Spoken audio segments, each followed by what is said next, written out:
literally have a Lomelda tattoo on your body. I'm not gonna get in your way here. Yes, I do have the thanks tattoo, which I did not know said thanks until after I got the tattoo and someone pointed it out to me. I did not know that it spells out thanks until someone's like, I want to talk shit about it, but I also didn't realize. I will tell the story real quick of how that happened. So like I was showing off my tattoo to some of my coworkers, and then one of them was like, "Oh, thanks," and I was like, "Yeah," because I assumed that they somehow knew who Lomelda was, and then I got home. And I looked at it in the mirror again. I think I mentioned in the group chat. So like, it says thanks. I'm like, wait, what? And I looked in the mirror, and I'm like, oh, I'm fucking stupid. This is my album of the year for 2017. One of my favorite albums of all time. And my dumbass bird brain. I just thought it was it's on my body forever until I die. Yeah, me not knowing is way less embarrassing than you not knowing it, because I didn't get it tattooed in my body. But I thought it was just like a weird face thing. I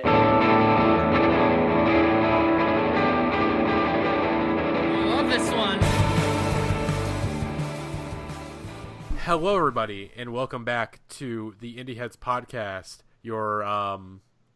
your bi-monthly podcast where we talk about the latest and greatest in indie music and music in general. I am your host, Matty, a.k.a. @MotorVanPrince on Twitter. On this episode of the pod, we have... Hello, this is Jackson, @horse_jeans on Twitter.com. The Indieheads podcast, we're back, baby. We've returned. The Indiehead podcast is back, baby. This is your buddy Jeremiah on Twitter at JeroDweebking. And currently representing Sheffield Wednesday as the God Admiral MC Ride in FIFA 19 career mode.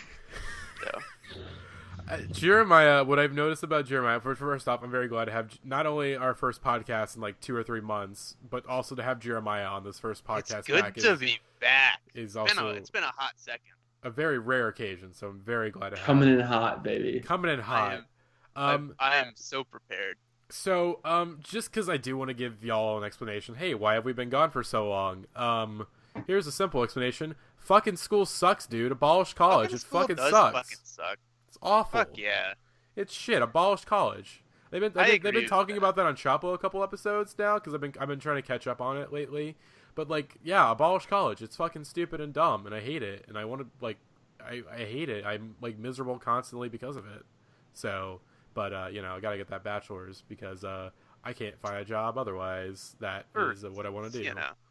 So I sometimes enjoy college, but that's just because I'm a fucking nerd who likes to read books and write about them.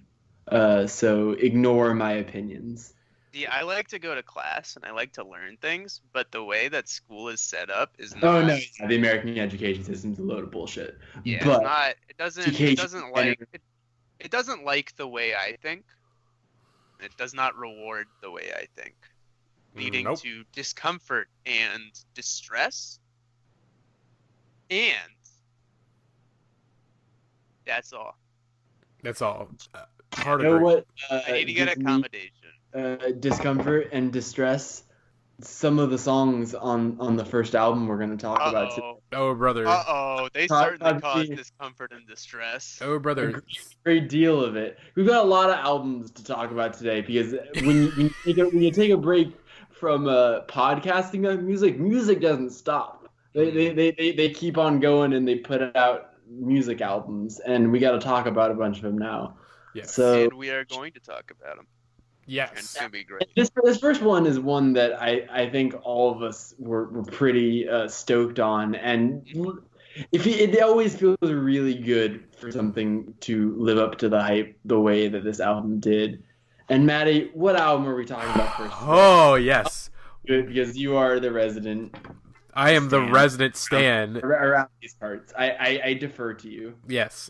We are talking about, first off, we're talking about the new Weyes Blood record, Titanic Rising, her first for Sub Pop, her 4th album in general. Oh boy. Of course, I have been very, very excited for this album pretty much since there was rumblings about its release and who is working on it and all this stuff. And of course, I got into Weyes Blood back in 2016 around the release of Front Row Seat to Earth, Pitchfork, and then my friend Sabrina put me onto the record. She was like, "You need to check this out. You would like this a lot." And I'm like, "Okay, I will check this out." And then of course, oh wahoo, baby, this is that good shit. It's a record that continues to grow on me every day. Like, it was in my I do want to briefly get into a spiel about this because I want to do it now before we actually like really get into the discussion. 2016 was fucking wild for music. Like, let's briefly discuss. Like, my top 20 for 2016 is like insane to think about because it's like all these records, if they came out now, like stuff that's in my 11 to 20, if they came out now, like they would probably end up being like in my top 10 in 2018 or like 2017 or whatever. Like, it's an absolutely stacked year. The thing I have, the 15, 16 are two of the best years of the decade for sure. For sure. Like this, like Front Row Seat to Earth is like only number 7, I think, on my 2016 list, and I don't know if I would like make it any higher because that's how crazy the year is. Like, Blonde came out, and it's like only my number 4 record of 2016. Yeah, Blonde came out and was number 2. Like, yeah, Blonde was my number 1 that year, but yeah, that year is ridiculous. But anyways, it was hard. God. I fell in love with Front Row Seat to Earth for a variety of reasons. For one, Natalie Merring, her songwriting voice is incredible. The way that her songs build upon each other and the way they kind of flow and move they move in really unique, interesting ways. And what she was really good at was obviously evoking this nostalgia of the 70s, but still feeling very modern in its approach, where it's not just ripping off, 70s rock music, not like, one of her collaborators, Drug Dealer, but, not just ripping off 70s rock, like really, taking the 70s rock aesthetic, but really putting this, modern spin on it. Obviously dealing with this album and then the previous one, Front Row Seat to Earth, Titanic Rising and the previous album, kind of, briefly kind of have these overtones of, oh, the world is ending because of global warming and this stuff, and like we're ruining nature. And obviously, the album cover and some of the music videos and some of the stuff that she talks about in interviews, very much deals with the world ending. I mean, literally, there's a song on Front Row Seat to Earth. I think it's either 7 words or it's the title track. Maybe I think it's 7. I think it's 7 words.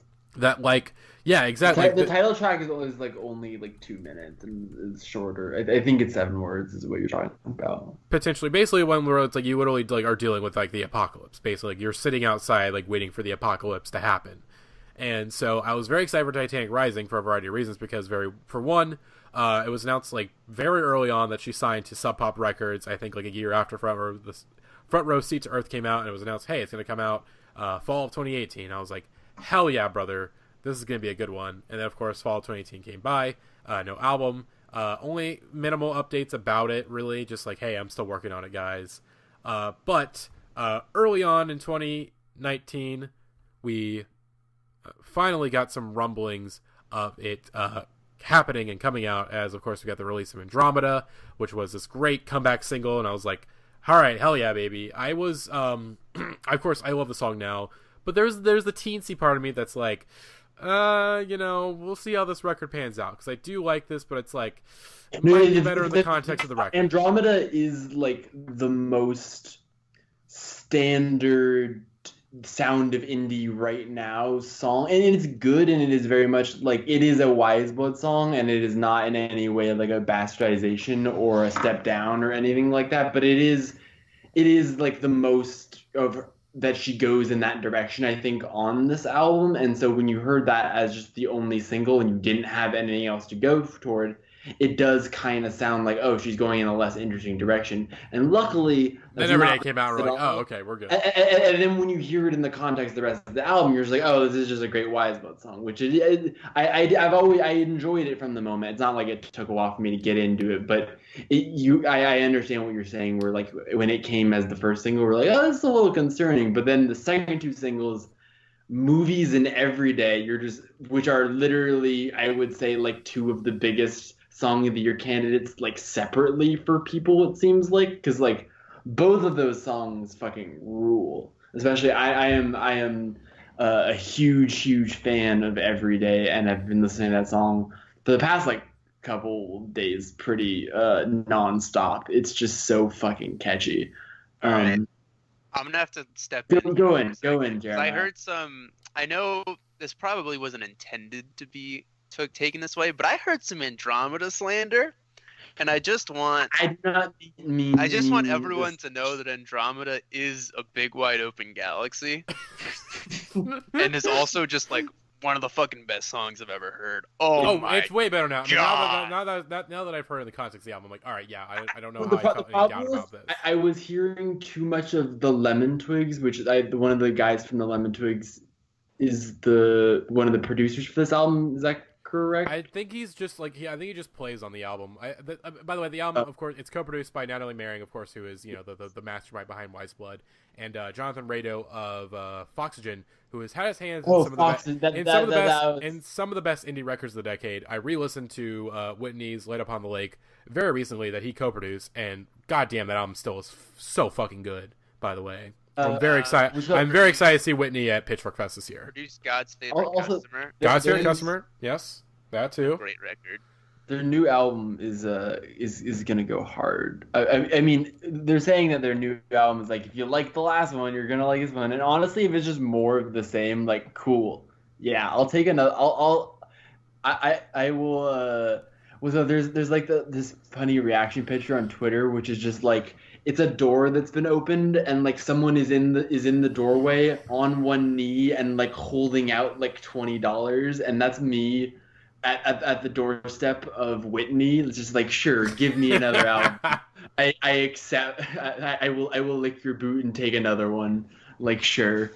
Yes. Because even though it's just like Whitney is like a much cheaper version of, kind of going back to the album, what Weyes Blood does, I think. A little bit. It's definitely very like, it wears the like, it's like the very late 60s soft rock. It wears it very much like, it sounds like it could be a late like, if you heard it for the first time, you had no context, you would think it was from like the 60s, like some like lost record from the 60s or something like that. There's also just enough modern sheen that they like get away with it, and it's enough its own kind of thing. It's like specifically like the sort of like almost cassette tapey kind of vibe to the production and all that stuff is. It has its own appeal, but I like we said, like, the reason why I think the difference between Whitney and Weyes Blood is trying to evoke some of those sounds and some of those artists, but Weyes Blood is also like a talented ass songwriter, like someone like Joni Mitchell or someone like that. It's like she's got the fucking chops, not just like the desire and the ability to recreate that kind of sound. And also she's pretty eternally on that bullshit. Yes. That's my very. I mean, from the moment this thing starts, like the very first track is, you're just like, a lot's gonna change. Just you were talking about Everyday being a really good way to introduce people to Weyes Blood, but like literally just put on the first song on this album and hear her voice open up like that for the first time on A Lot's Gonna Change, and just be like, oh yeah, I get what the Weyes Blood thing is about. Like, you'll understand pretty quick. That song just goes in right away, and then the album does not stop from there. Oh, for certain. Yeah, I was gonna say, let's start running down this thing track by track a bit more. But yeah, a lot's gonna change. Like, here's the thing. I think up until Diary is, for me, like on the last record, like that's a fucking incredible intro. Like, it's an incredible intro that both, very thematically fits in with the album, because it could be interpreted in a lot of different ways. But of course, the inspiration for that was that she had a friend that was hooked on heroin, and it was sort of like kind of from their perspective of like, hey, I'm going to change and all this stuff. And so like, it makes sense that both these intros do deal with change in some ways, but this one, it's a lot less personalized. It's a much more grand, but that doesn't mean that it's in a like less personalized in a bad way. It's definitely a very, this record overall, it's a very like outreaching record. It's a bolder record than From Sea to Earth. From Sea to Earth was at times, it knew sometimes where it slowed down a little bit, where it kind of looked a bit more insular, but this, like, it's very kind of out there for the entire time. It like I said, it's fucking like, she is perpetually on that bullshit, like constantly on this album. Like, yeah, I gotta retweet that one, brother. The production on here, as much as I do love From Sea to Earth's production, I think, again, her and Chris Cohen did incredible work on that album. This record, I mean, Jonathan Rado, like, Rado, of course, he's been cutting his teeth for years, and like I feel like as a producer, his contributions on here. I mean, obviously both Natalie Merring, but I mean, pretty much everyone that's on this album is at the top of their game. Like Natalie Merring, vocally is doing some crazy shit. Production wise, and the songwriting is just insane. The way these songs go, as we kind of obviously mentioned it, but movies, the way that song builds and the way that it kind of, God, it take like what I love about Weyes Blood so much is that every song takes you on a journey. She is leading you in ways that like. It's unpredictable, and just it's a sleight of hand, that what she does with these songs. She's not like, hey, I'm gonna drop a random fucking like. It's not like a fucking Tool song where they're gonna change the fucking like this time signature all of a sudden because like, whoa, that's wacky. Look at how smart we are because we know music theory. Hey, look, I know there's some listeners out there that they know a lot about music theory. They pay attention to it. Fuck music theory. That's a bunch of bullshit. It's stupid as hell. Music theory can get fucked, all right? Take it to the man. Fuck music theory. It's all about how these songs make me feel and the journeys they take me on. And Weyes Blood takes me on some very wonderful, sometimes spooky, scary, just like adventurous journeys. Even the ones that are short, even the ones that are long, they do it. Movies, of course, the way it builds, it has a fucking great synth lead, like, right off the bat, is like, that synth lead is like, what the fuck? Like, already, here's the thing, I've had this album for a couple months now. I've had this album pretty much since it was announced. Like, I got it sent early to me, so I've had a lot of time to really sit with this record and really get a chance to dissect it.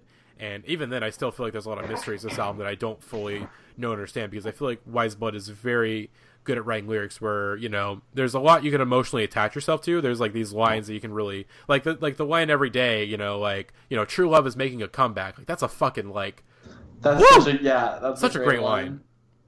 Such a great line. I would like to bring attention to the line Andromeda is a big wide open galaxy. Yes. That for me is the line of the century. Andromeda really is a big wide open galaxy. It's like that just like you think you're going to be ready for that line, and then you just aren't.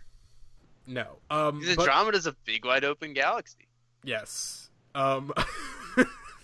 Okay, I want to. Okay, continue talking. There's some. Of course, there's some more deep cuts that weren't released as singles. I do want to talk about a bit more. Obviously, the entire record. The run is incredible. Wait, hold on. Before we get into that, I think I just realized why you had trepidation with Andromeda and maybe a little bit me also. I think it's just because that synth sounds a little bit like Currents, and I think that just like triggered some kind of primal thing in your brain where you were just like, I'm concerned, and then the album was good and you're like, oh, never mind. Currents is the worst album of all time. You can already hear it in my voice, but yeah, Jackson again hit upon something that I did not think about, but now that he's revealed that information, it's like, oh, what? It's like that. It's like the shot in Jaws where like the whatever. It's like whenever like the focus is on the middle or whatever. You know the fucking shot from Jaws. Yeah, where he's in the chair and it pushes back and it looks fucking awesome. And I wish more people would try to do that. It's like what? But yeah, that does. Oh god. Now I'm just thinking about Kevin Parker and how we're gonna have to deal with we're really gonna have to deal with a fucking like Tame Impala album cycle this year. Can we talk about this for a second? We can. Someone reminded me that Currents existed like a few months ago after like legitimately having blissfully forgotten of its existence. I couldn't remember why I stopped liking Tame Impala. I was like, man, Lonerism's a great album. Why don't I like listen to it anymore? I just couldn't remember. And then someone was like, remember Currents? And I was like, no, I don't remember Currents. And then they were like, oh yeah, it was an album by Tame Impala. And then I like smashed my hand through a wall. Currents is so bad. It really is a bad record. I will say I mostly agree. I will step in briefly to defend the honor of "Let It Happen," which is a like perfect song. Yeah, "Let It Happen's" a banger. Yeah, and then like the other couple of good songs. The good songs on Currents are good enough that it's fine for me. But in general, there's just a lot of not that. Just a mess on that album. It has bangers. Like, I'm not gonna... Absolutely has bangers. Did I ever tell you guys that, like, I took a nap once on my couch in my old apartment in Chicago, and my roommate started playing Currents, and I think it was, like, halfway through that I woke up, and I'm like, you guys are fucking assholes. I call them That's assholes. so funny. Anyways, Maddie, okay, back what- to the album. Back to the fucking back to it. album. Back to the Going album. back. Like I said, the deep cuts on this album. Of course, we talked about the singles. Movies, fucking amazing. Every Day, Movies- fucking great. movies By the way, just Every like- Day has a great video. I love that video so much. As a fan of 70s slasher movies, it's a fucking great video. Yeah, like you were talking about like the musical changes and shifts in the songs, and like I think Every Day is one of the way that The like, strings at the piano, end, how those and then strings the and pianos, strings like, and the way it builds, it is just like there's a certain point in it where you get caught up and you start singing along, and then it's like you're like prancing through a field of flowers. It's just like the most wonderful, delightful song. It gets me every day. Then again, that little doodle doo doo, like that little melody that comes in the refrain. I had that stuck in my head for like 3 hours at work because that was like the thing I listened to like on my way to work this morning at 6:30 a.m. I work at a coffee shop, and I was just listening to Every Day on my way to work, and then I had to put my headphones away and like work, and the whole time I just could not stop hearing the little melodies and harmonies of that song because it is wonderful and amazing, and also like all the lyrics are so good too, like the then again it might not just be me, then again love's not easy. It like she's going for these bigger like we were talking about, it's not that it's less personal, but she's going for these really big like universal themes. Also known as an album by Sunko Moon in stores now. God damn it. but like she's going for these really big like the way that like classic love songs deal with these things that we all go through, but they manage to write about it in a way that is inventive and engaging and good enough that it manages to not just be cliche or vague. And I think that's exactly what this album does, because like everyone can find a way to map parts of these lyrics or feelings that these lyrics give you onto things in your own life, but that doesn't mean that they're like vague and non-specific. It's like very sharply written, and each song is like very focused in kind of what it's singing about and the tone of it, and it's all perfectly matched to the production. Oh yeah. I was gonna say, I had this thought while we're recording this right now. I mean, just reading some of the lyrics and like really thinking about the production. Obviously, a bit of news that we probably, I just want to briefly mention because of course we missed it. Was Scott Walker passed away at the age of 76 last month. Peace. I forgot about that. I'm really sad about still. I'm really sad about that still. I listened to, I mean, I listened to his songs on the shout out or his songs on the Night Flights album, the Walker Brothers. I listened to his first 4 tracks for like a week or 2 straight after he died, and like god damn, he was so fucking good. But I feel like in a lot of ways, I want to mention him because I feel like in a lot of ways, I'm just thinking about it now, and I'm like, damn, like Weyes Blood and Scott Walker, like they got a lot in common. I think. Yeah. I really feel like Weyes Blood has kind of, when Scott Walker sort of abandoned, I mean, not really abandoned, but was just basically forced to abandon what he was going for after Scott 4, essentially. I feel like they have a lot. Like I'm thinking about Scott 4 and thinking about this record. There's a lot in common. Like the way that they write lyrics, the way that their songs are produced, the instrumentation and whatnot, and the way their songs kind of build and change.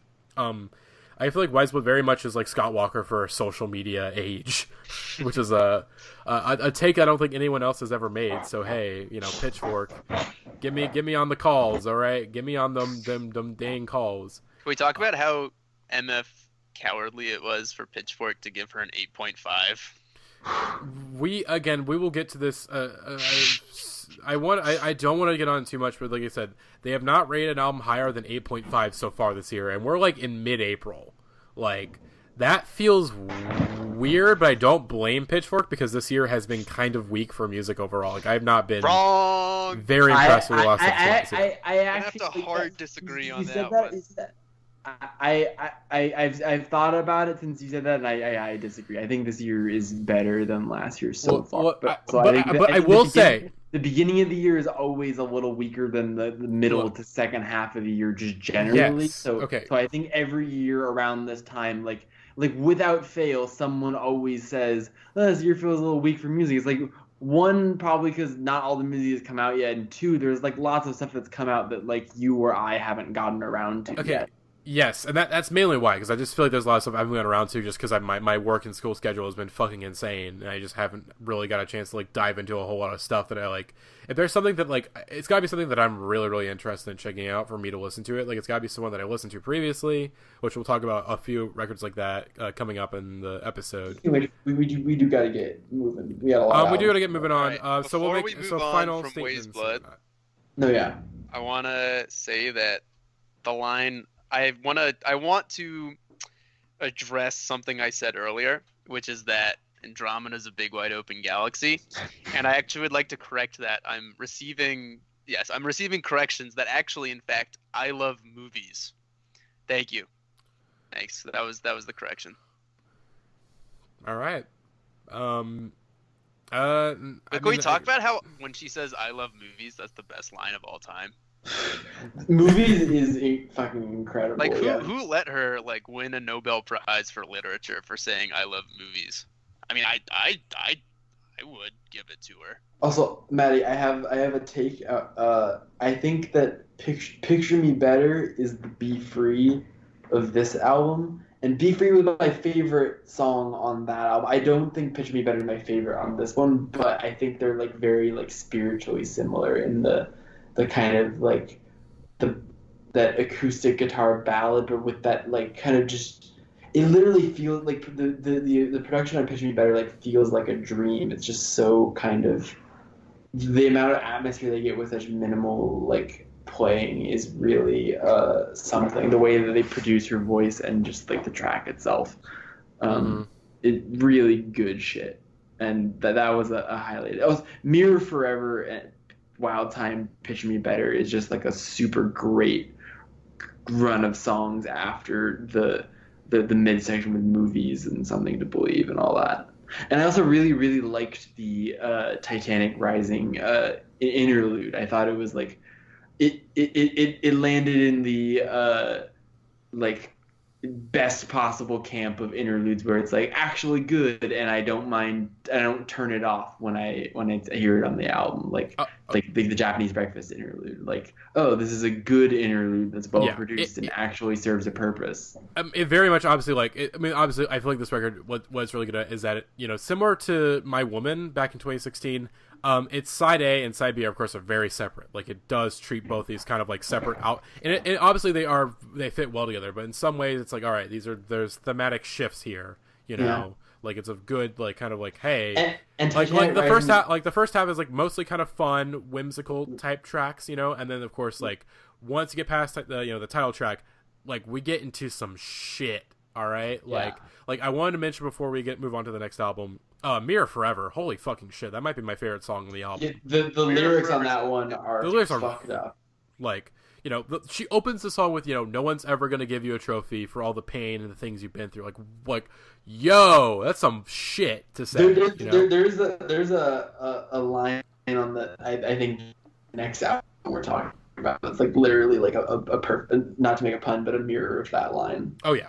I want to give one last big highlight to Mirror Forever, and it's that when she says situation circumstance, I lose it. It's over.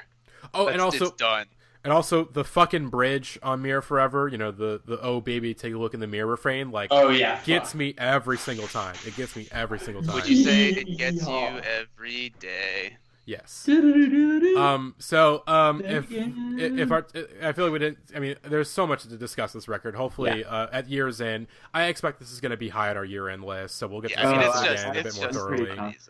I would say feels like there's not a lot to say other than if you're an indie music fan, you're probably already up on this. But if you're not, like, this is a must-listen content over here.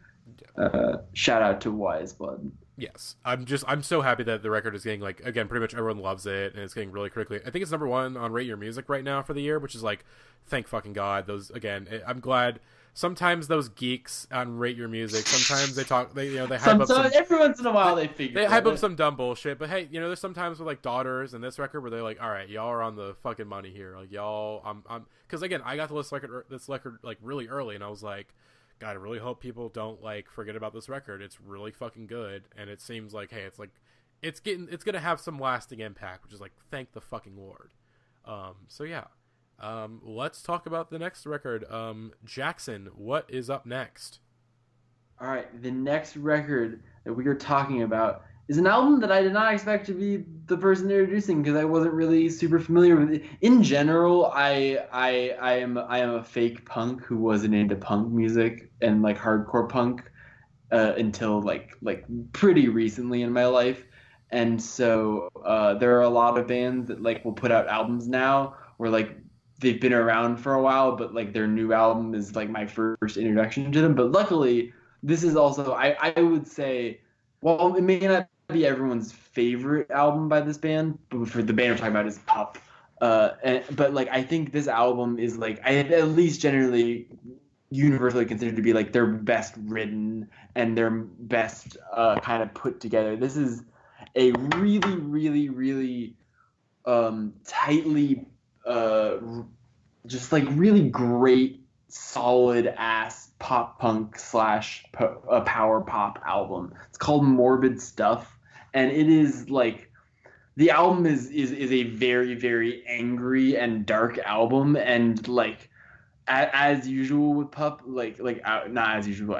Again, this is my first album of theirs, but like I've gotten into the rest of their discography and found this to be the case most of the time. Is that their lead singer Stephen Babcock is going through some shit, and like a lot of times like he'll get like really worked up and like energetic in his vocal performances, like to the point where he's like really freaking out and like having like a full breakdown. And a lot of the songs in this album will just like kick right into that like from the very beginning. But like then the other side of that, along with their like crazy like neurotic lyrics and the frenetic like punk style of their band, but then also they're so good with these pop vocals and like their gang vocals especially. It's just like they write like really good pop music, like incredible hooks all over this album, catchy ass melodies, and like top to bottom, this is just an album of bangers. There's banger after banger after banger, and they all have like tons of really great like self-deprecating but also very cathartic, like he's kind of wallowing in his misery, but he's also just like expelling it out of his body, just like I'm gonna take all my bullshit and I'm gonna throw it out there, but like in the most fun kind of freeing possible way. And I think it was Micah Peters who a music writer for The Ringer who was talking about the song Bare Hands, and he's like, the bare hands sounds like if you could achieve flight by punting yourself into the air is what Bare Hands sounds like. This whole album is just dumb good.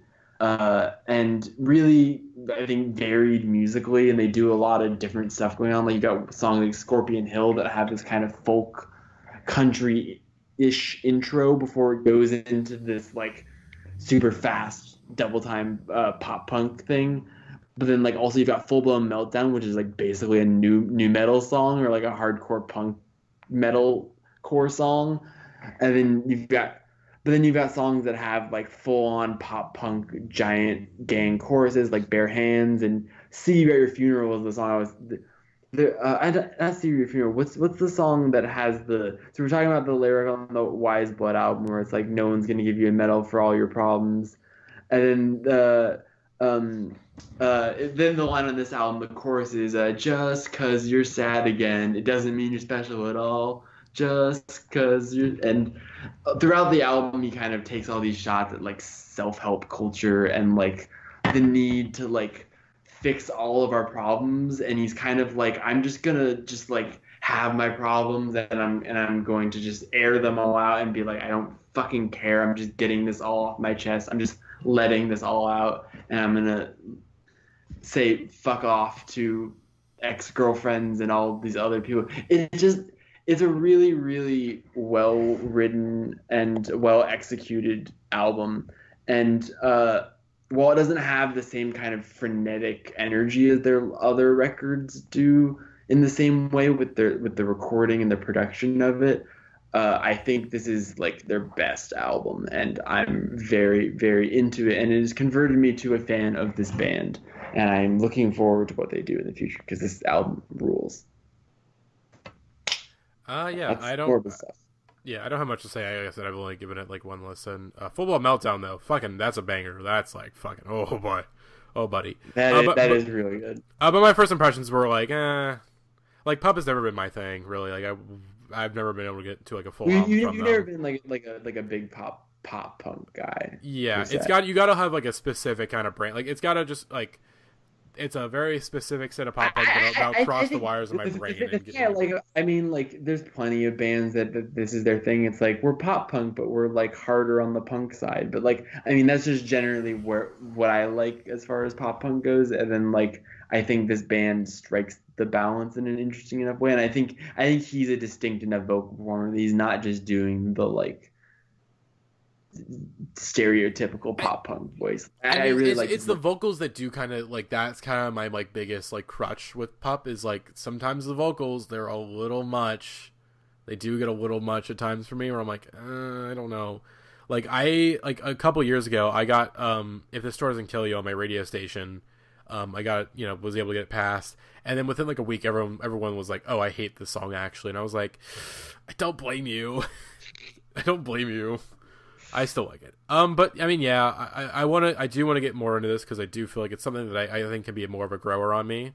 It's just like first impressions are like, especially with like all the hooks and stuff. It's an album that I've found growing on me a lot. Like, I liked it on first listen, but look, it has a lot of replay value. Look, it ain't no Never Hungover Again. Let me tell you, folks, it ain't no Never Hungover Again. I came across a beautiful and profound revelation just now, and it's that God put pop punk on this earth to make sure that sad indie kids get exercise.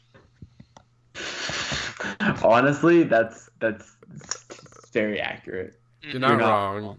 Not wrong. I don't do it anyways because I don't do it anyways because here's the thing. I walk plenty. My campus is fucking huge. I walk plenty.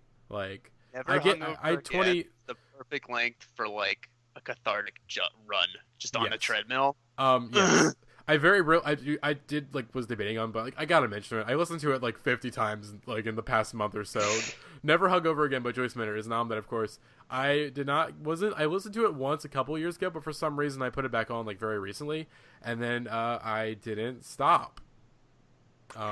Matty, I'm gonna just imagine this is me actually taking the effort to make this, but it's the meme where it's like the guy looking at the other girl.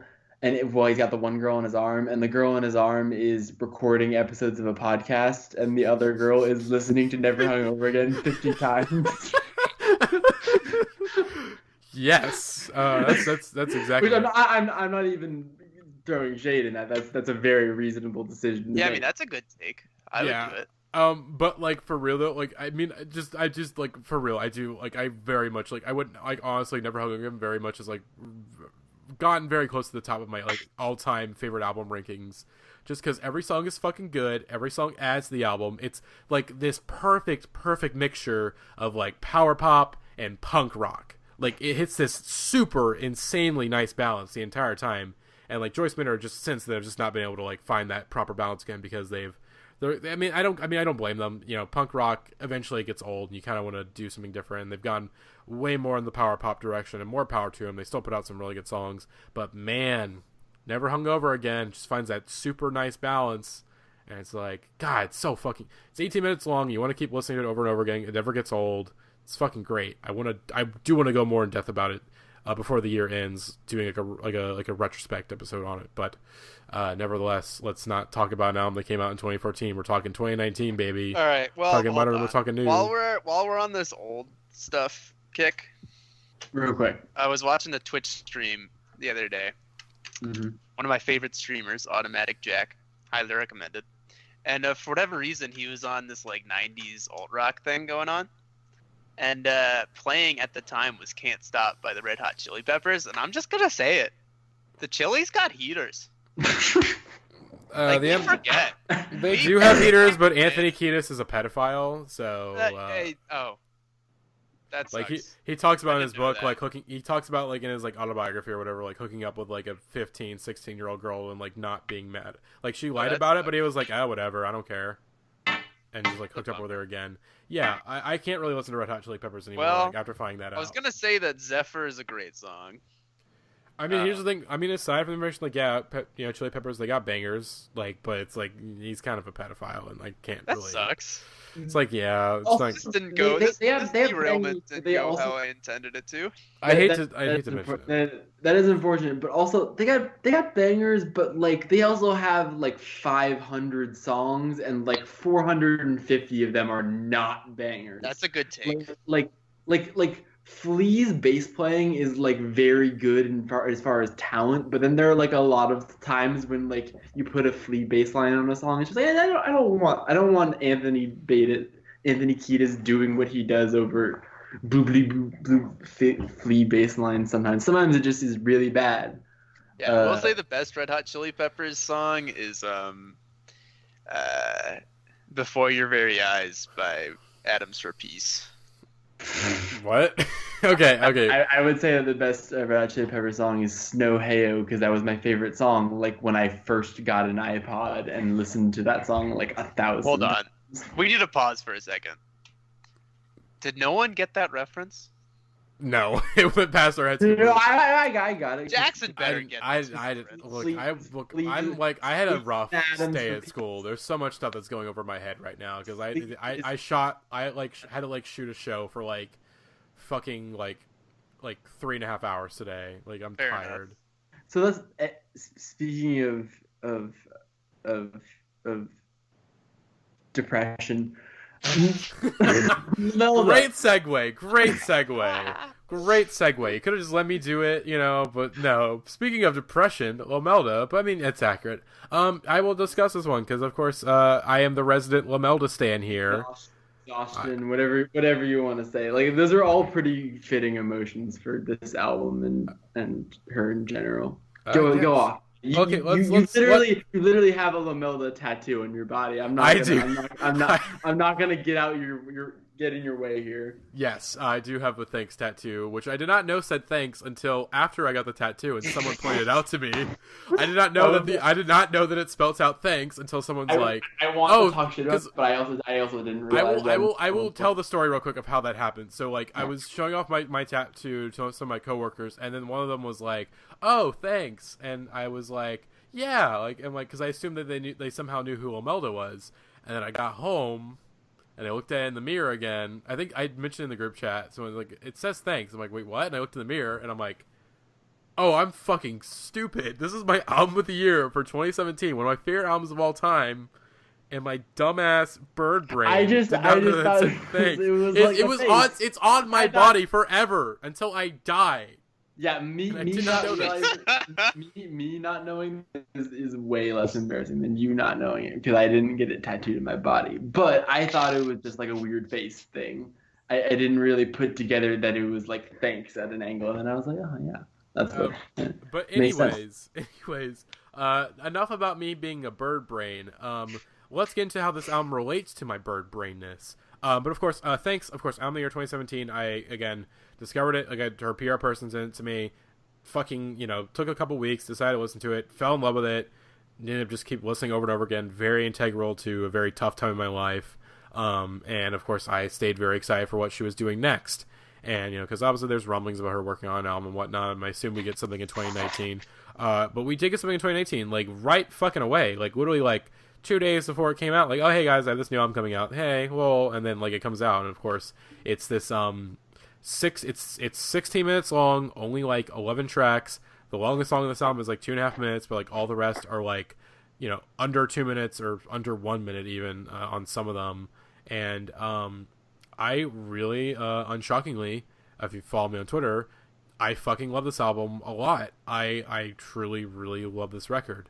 And I think I've been able to kind of separate it from Thanks a little bit too. So now I really do appreciate it in a much more different way than I did maybe like a month ago or so. And, obviously this album is very minimal and, it's almost all the songs are really just her and a guitar. Occasionally there's some piano stuff, and occasionally there's some some flatherings of synths and whatnot. But overall, it's a very much like Thanks. It's a lot more intimate than Thanks, and Thanks is a very intimate album as is. Oh yeah, that Thanks is like a very, very personal and heartfelt kind of indie folk album, and this is taking it to like microphones level intimate, like going full film mode on us, like in terms of just like there's so many of these songs where you just like you get that where someone's singing like a really personal ballad, and there's the recording really captures like you can hear them like in the studio, like the Sufjan song where you can hear him like sitting down at the piano bench or whatever. That kind of like you really get that kind of energy from this album with these short recordings and the way that the vocals are recorded, and like it just like hits in this way that is some shit, I will tell you. Yeah. Like I said, I've really fallen in love with this record. Unshockingly, I have the cassette tape for it already because again, I jumped on that shit right away. Even though I don't really have a cassette player, my dad kind of has one, but it's in the garage, and I don't feel like listening to it. I'm basically just holding out until like a vinyl release, which I don't know if it'll ever happen because it does seem like it's just, if it does happen, it's gonna be a while from now. But anyways, let's talk about the record. This record is brilliant. I think, like I said, what was really good about Thanks is that Lomelda was very good at kind of doing a lot with little, of like really building these songs out, building these stories, and where the way that she writes songs, it's kind of very in your head, like fill in the blank songwriting, where these are very deeply personal stories, but she kind of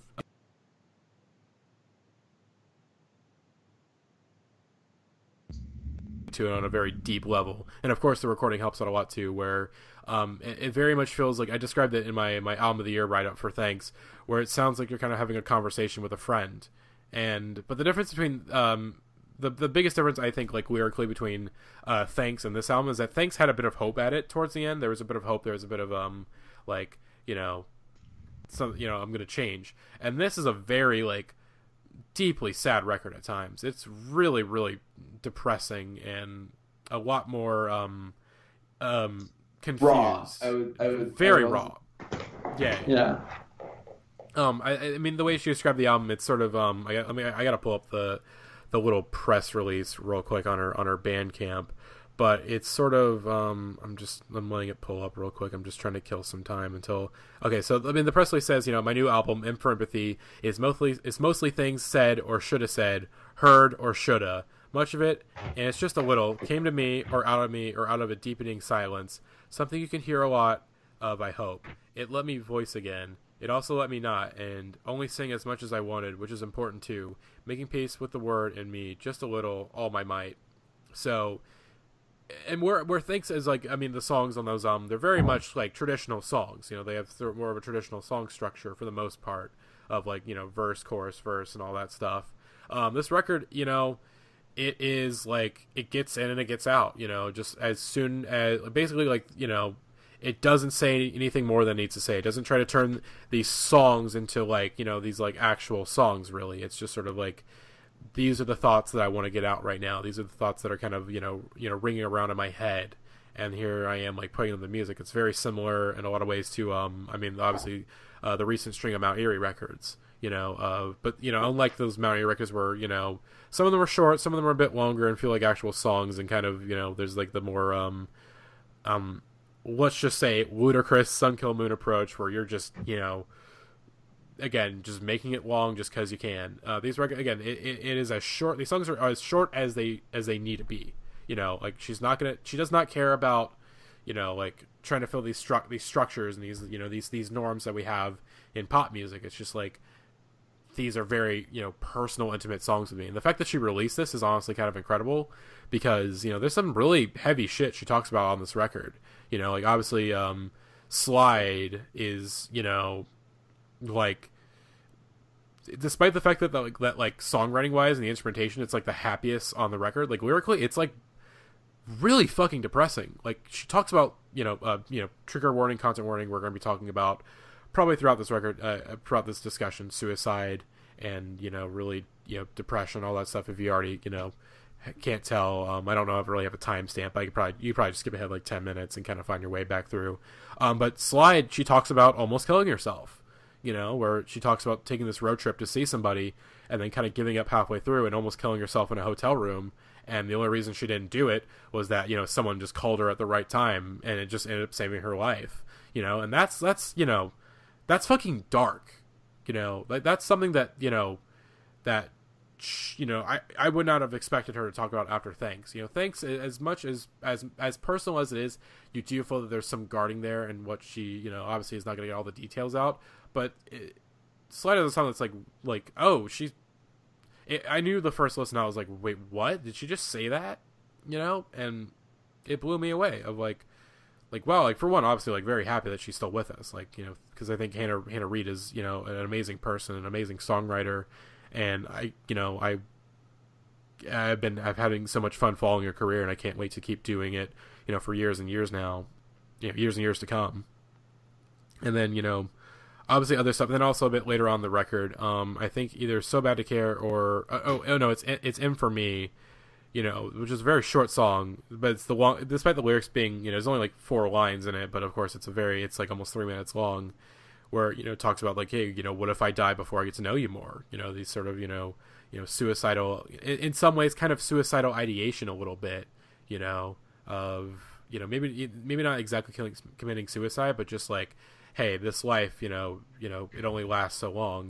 What happens, there's a chance that I die before I really get to know you and really fall in love with you. Because this record, where Thanks was sort of an album about her falling out of love and kind of getting out of a relationship, this record, in a way, it's sort of simultaneously, it's not really a breakup record. It's very much deals with sort of the darkness of falling in love while you're in a very kind of weak state, as like, songs like Bunk, like it's a very kind of like cute and romantic song a little bit, it's like, what if I crawl into your bunk, and, like just kind of, sort of a I want to say witty, but not really.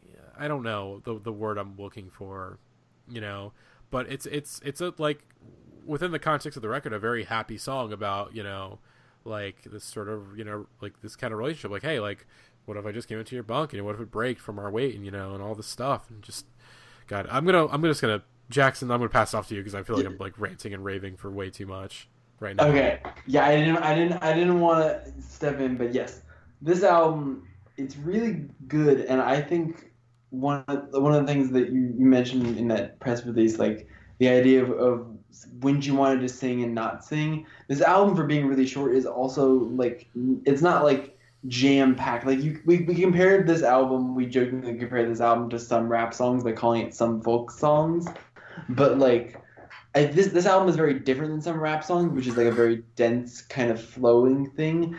This album is like pretty sparse. Like, even though it's like 19 minutes, it's not all like filled up with her singing and songwriting. Many of these songs don't have any lyrics at all. Many of these songs just have like one little verse or a repeated line. And a lot of these songs don't feel like completed songs. They feel much more like a single kind of thought and an idea, like, that's been poeticized in the way that she's written it, but it's like a thing that she's yelling and like calling out in the night to someone, or like one half of like a dramatic phone conversation or something like that, where you can't really hear the rest of the thing, but like just by the way that the person is saying what they're saying, like you understand what. And I think I know this. I think this is your favorite on the album. I think it's mine as well. The way that she does the 2 different layered vocals on Tell is, that is just like some. I mean, I've said it now. I'll say it again. Like, I am a sucker for layering vocals. If you layer different vocal parts together and you make it sound good like that, like talking about the bridge of Let Down, talking about Bodies by Car Seat Headrest, like that shit always gets me. If you can write like 2 really good like doubled melodies of the same voice that are like overlapping like that, and I just fucking love the way that the "Tell me what you've been through" and then the "I can" that starts to work its way in. It's brilliant. Like it's literally just 2 minutes of the same idea just kind of building and reaching its like logical conclusion, and like it shouldn't be any longer or shorter. It's just like perfect. It's really, really an incredible song and like a great center. I think it really is. I don't know if it's the exact middle song. It's like very close to. I think it might. Yeah, it's exactly in the middle of the album, and it makes this really kind of just like perfect emotional centerpiece where it's not even really. It is saying that it's basically it's about like being sort of witness to someone else's trauma, where you're like in a relationship with someone who is currently struggling and has struggled in the past, and sort of wanting to be able to let them open up to you, and just let sort of wanting them to tell you what that they've been through so that you can understand better, even though that's like hard to do. And I think that song in so little words just like perfectly captures what is such a complex like emotion. And I think that is what is great about Lomelda is that it's very easy to like pour a lot of words to try to describe something and pour it all out there and sort of sift through it. No shade to my king Mark Kozlak, but like the ability to take a complex idea and narrow it down to such a simple like turn of phrase is something that Hannah is just like incredibly fucking good at, and was really good at on Thanks.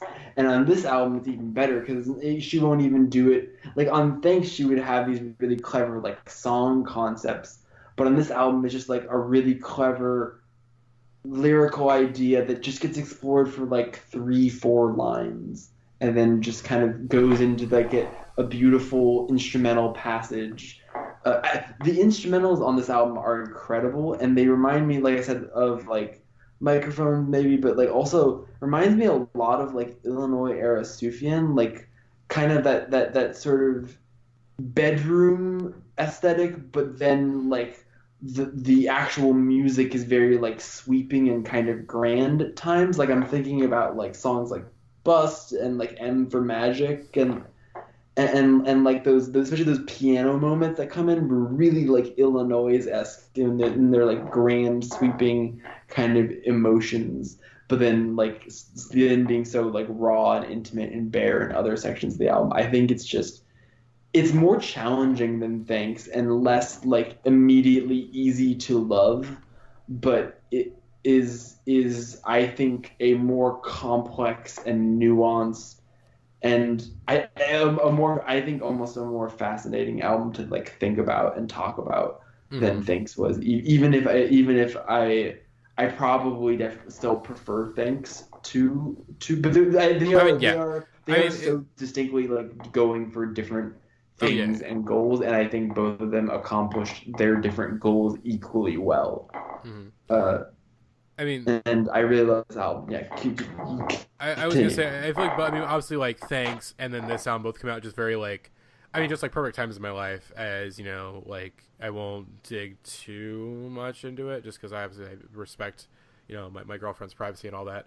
But you know, like I said, being in love with this person that has their own issues and mental illness and all this stuff, and like kind of dealing with that somewhat. It kind of goes back and forth with it. With how intense it becomes at times, but it is almost an everyday thing, and this record really did hit me in that way of like you're also having like mental illness issues, and you're falling in love with somebody that also has similar issues and whatnot, and just trying to find a way to make that work, and how frustrating that can be at times, both when it comes to stuff that that's your issues or their issues, or both of just colliding and whatnot. And like I said, I mean, favorite song on the record. Just again, I think I know I've cried to that. So I mean, I cried to that song a couple of times already. Just and that's why Lomelda is so fucking good. That's why I love Hannah so much, because just again these simple turns of phrase, and the way that she sings them, and the way that she structures them and builds upon them. Like obviously, like I said, it's literally only two lines. Two lines. It's two lines. It's like one full line and then like a parentheses line, pretty much. Yeah. And just really hits on really just Hannah Reid just really constantly hits like a really strong core with me, And I really, like I said, I obviously love this album, and like I said, I'm very happy with it, and I'm gonna keep listening to it over and over again.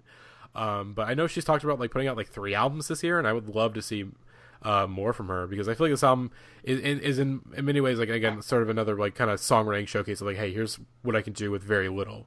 And so it's like, part of me is like, well, let's see what we can do with a lot. There's obviously that part of me. No, yeah, like everything we've heard thus far has been good as shit. So I'm not I especially after this album, I'm like, please do whatever it is that you think is going to be the best way for you to do this.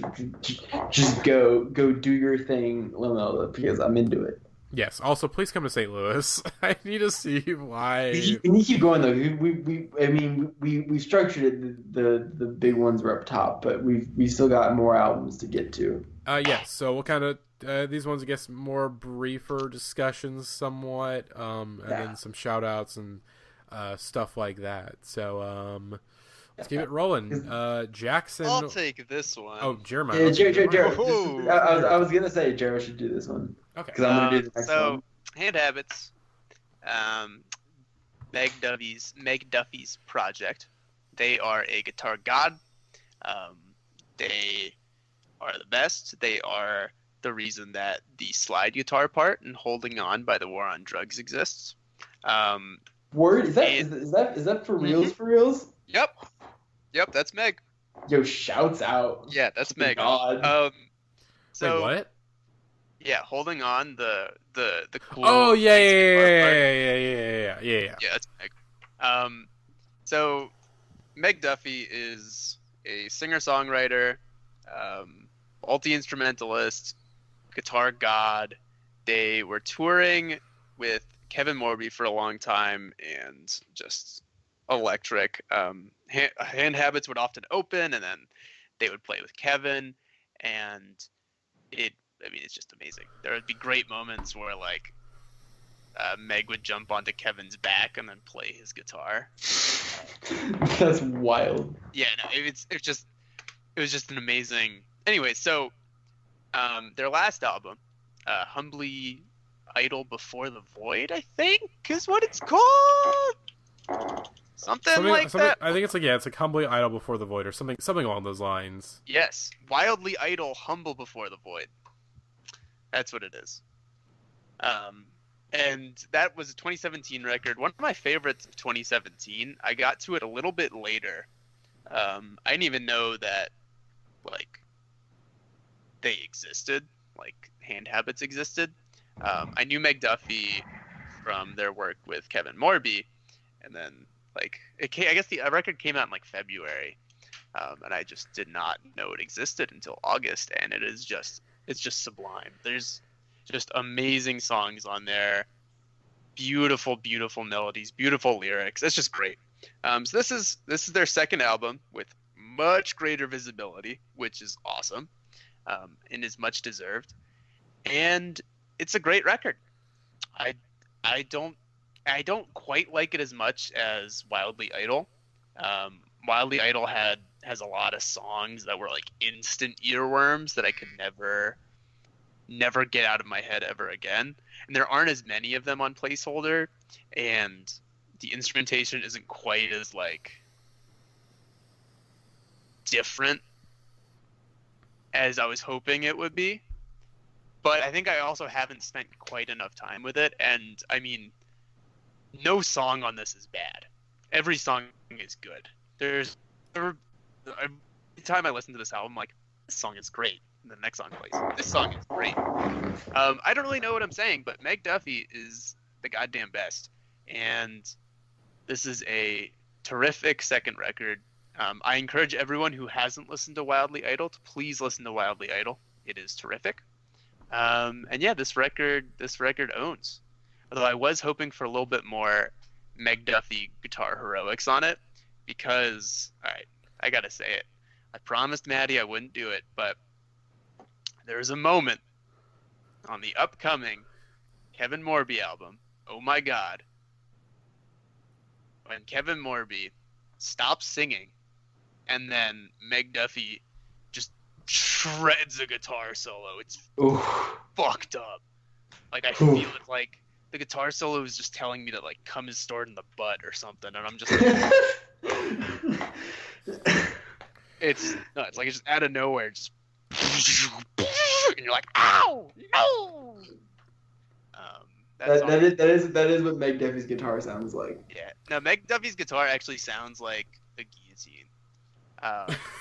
And if there's anything I actually would compare it to, it's not just any guillotine, it's the guillotine that Alex specially made for me in our Minecraft world. He made it right outside of our house, and it's so we can execute dissidents. And it's great. Yeah. It's just an anvil that drops on him, and that's what it feels like when Meg Duffy plays the guitar. Yes, I would have to agree. I don't think I think the last podcast just came out before this record came out, so I only got to mention it very briefly. But I do very much love this record. I still need to give it like a full listen again to Wildly Idle, or Wildly. Is it? Did I say that again? Yeah, right? Wildly Idle. Wildly Idle. I'm looking right at it. It's a little bit of a tongue twister if you say it fast. I did listen to it once or twice very recently, and I did quite enjoy it. But of course, I do love this new record placeholder I've had for a little bit now. The first like 3 or 4 tracks, first like 5 tracks in this record are fucking Can't Calm Down's a fucking amazing single. Yeah, Can't Calm Down. Song of the Year candidate for sure. Pacify, the way that song, it just sort of like has a sort of like, kind of unsuspecting intro.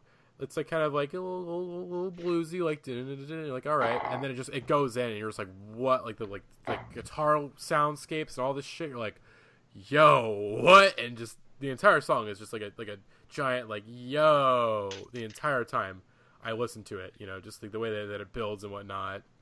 God, I love Meg Duffy. I hate to so interrupt. good. I do not want to interrupt, but I need to make a correction for something that I said earlier. Go ahead. Earlier, I implied that this album was inferior to Wildly Idle, at least in my mind, and that is absolutely incorrect. I feel bad for suggesting that, because I haven't given this album enough love, but I really like it. And I also just realized something that occurred to me the first time I listened to it, which was when I was listening to Wildfire, where they talk about California. It really reminded me a bit of Joni Mitchell.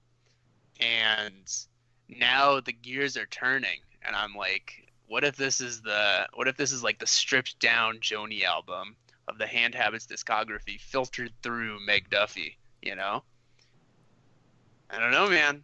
Makes it, again, much to think about. I would say Wildfire is that Gazunga. Yeah, the single are really good, but I especially really Wildfire and Guardrail Powerline. What's the Use is also an amazing song. What's the Use? Also, the Your Heart Reprise, brother. Oh, buddy. That's good. Yeah, I not much. Like I said, I really do love the record a lot. I do want to get back to it again. It's 45 minutes long, and like I said, I have bird brain now, and so 45 minutes. It's just a little bit too long for me now, where it's like I gotta really take the time out of my day to listen to it. So hopefully this summer, again, I'll have a lot more time to actually really get into some albums that I missed out on, and get into some new records and all that stuff. Yeah. Anything else we want to say about Hand Habits before we kind of move on? We want to kind of, I think we're sitting at close to like an hour 10 right now, I think, recording wise. So we kind of want to get through these next records fast. Jackson, if you have nothing, I have one last thing to say. Go ahead. There was a tweet the other day, tweeted at Hand Habits, and it was suggesting that Kate McKinnon on SNL was doing her best Hand Habits impression, and I highly recommend that everyone find this tweet. It's on the Hand Habits Twitter. It was retweeted there. Literally, Kate McKinnon looks like Meg Duffy. It's so funny. It's the funniest thing. It's like absolutely probably unintentional, but it's like literally just Meg Duffy. All right, continue. Okay. Hold on. Let me. Jeremiah. Okay, I've been listening to a lot of Chapo Trap House, and of course, Felix is of course very chaotic energy. Where again, it's like half the things he says are like these like elaborate bits that are hilarious, and then the other half are also these elaborate bits that I do not understand and are essentially word salad. And Jeremiah possesses that energy where like half the things he says are like, wow, these are elaborate bits that I understand and I think are very funny, and then the other half are like, What the fuck are you talking about, Jeremiah? You're going to realize that this is actually quite serious and a matter of national security in just 1 second. All right, I sent the link. Okay. You have to. I will. Okay, I will understand this now. Okay, I will look at this link. But in the meantime, Jackson, what carry on. Speaking of, I was gonna make this segue a minute ago when you were speaking of albums Matty has missed out on. Oh, holy shit! Okay, Jeremiah, I get it now. I get it. I told him. I get it. Okay, now I get it. Now I get it. Okay, no, but speaking of albums that came out this year and are good, this is my album of the year so far, and it is by a synth pop / chillwave, I guess, artist, I would say is the general description, but this is the Helado Negro album, and it is called This Is How You Smile, and it's his 5th or 6th album, I think, and I've listened to some of his stuff before, and I've definitely like enjoyed it, but it never really jumped out as being something beyond more than like some very good. He's done some stuff with Sufjan. I know he has like a remix on one or two of Sufjan's EPs he's put out, and I've been like interested, but never really. But then I saw that this record was kind of getting hype, and I started. I ended up listening to. I think I listened to it on a plane pretty recently for the first time, but I can't stop listening to this album. It from the very first time you listen to it, like it is so immaculately produced and written and performed, where like it's just, like I've said, like my ears are just like, this is correct. Like this is all just like. It's so soothing and easy on the ears, and just a really endlessly re-listenable. I can put it on while I'm driving, walking to class. It can sit in the background and not really pay attention to it. I can have it as I can be listening really intently to it. Like it's a perfect album for the time of year it came out. There's a song on this album, País Nublado, which I believe means like cloudy skies, I think, in Spanish. And that song talks about basically like when it's been winter for a while, and you're just waiting for the sun, and you want to cry because it's been so long since it was warm outside, but then feeling winter begin to finally fade away, and the first like you think about when you like living in the Midwest the past 4 years, like I am, like the first couple of days when it gets warm out, and like you can hang out on a porch for the first time in a long time, and just like you've been so depressed because it's been so cold for so long that like that first like relief of warmth is just like such a calming, soothing feeling, and like this album embodies like that feeling perfectly. His voice is just delightful. It's like butter to the ears. It's so like it's kind of this like mid to low range thing, but it's so like silky smooth, and he sings in English and Spanish depending on the song, and both of them sound fucking delightful. And like the themes and the topic, it's just such a sweet, incredibly personal, heartfelt album that's basically about like his brother and his family, and sort of about learning to love himself and who he is and all this. It's just such a really beautiful album sonically, and really incredibly creative in the production. Like they're synthesizers and like steel drums and guitars and piano, and just really immaculate creative production. And each track has its own really unique kind of sound, but also the tracks flow together really well. There's some great kind of ambient interludes and sections, and some of my favorite tracks. Seen My Aura is one of the best songs of the year. Just this really, really, really incredible pop song. Fantasma Vaga is so great with those synthesizers and the Spanish Spanish vocals on that.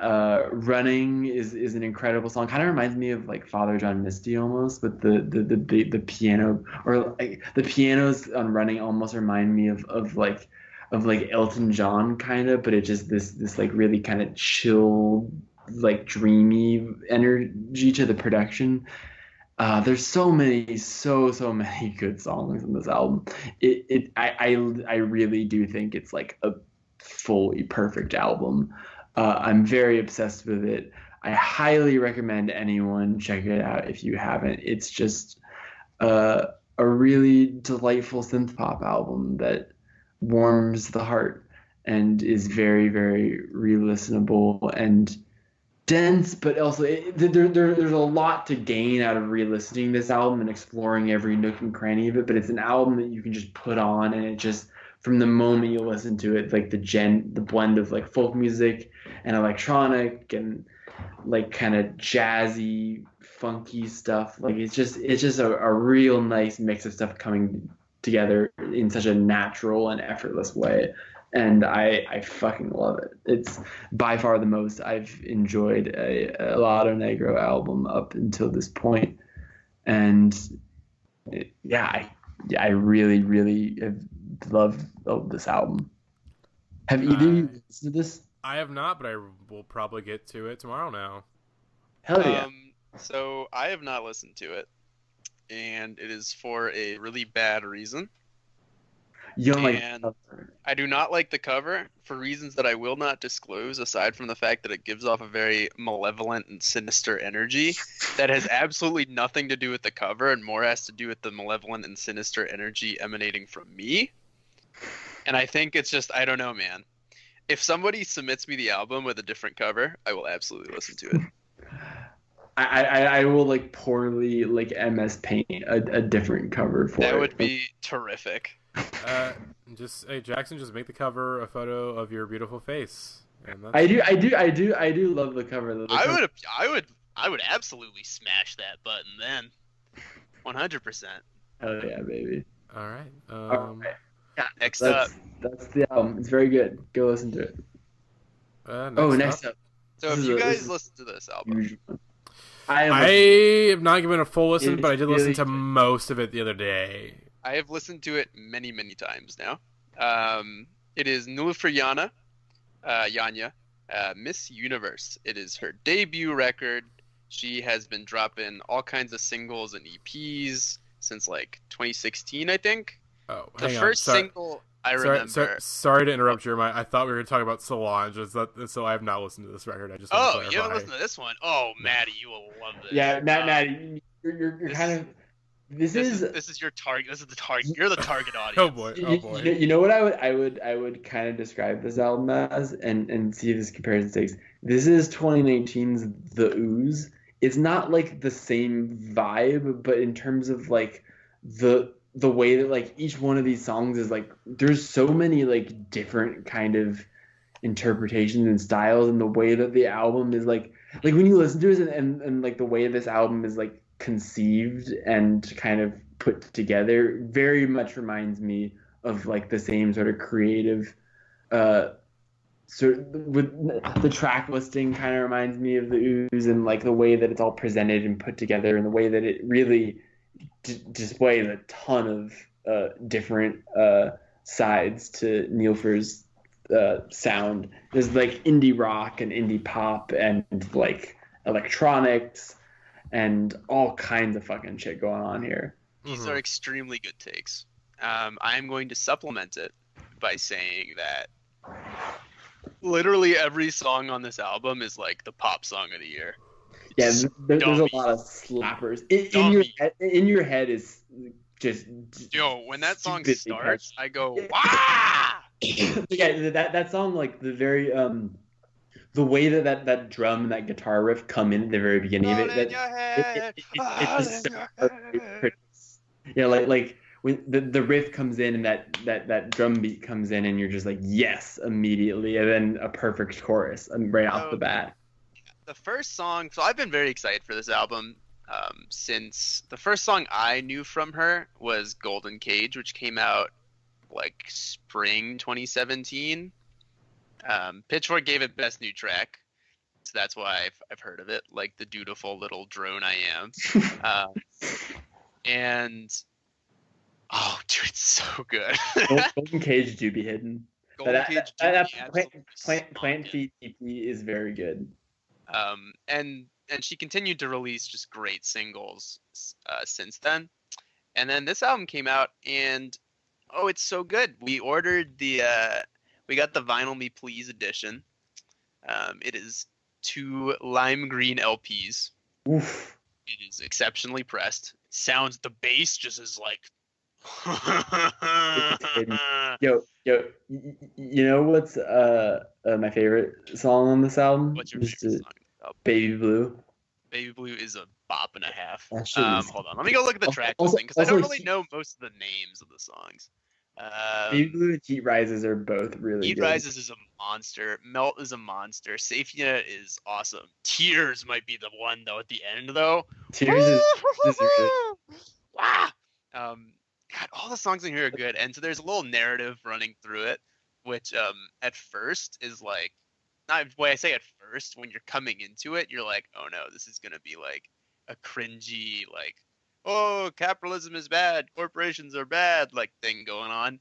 It's hilarious, and it's really good. It really enhances the album. It is this narrative about this company called Weyes Health, not to be confused with Weyes Blood.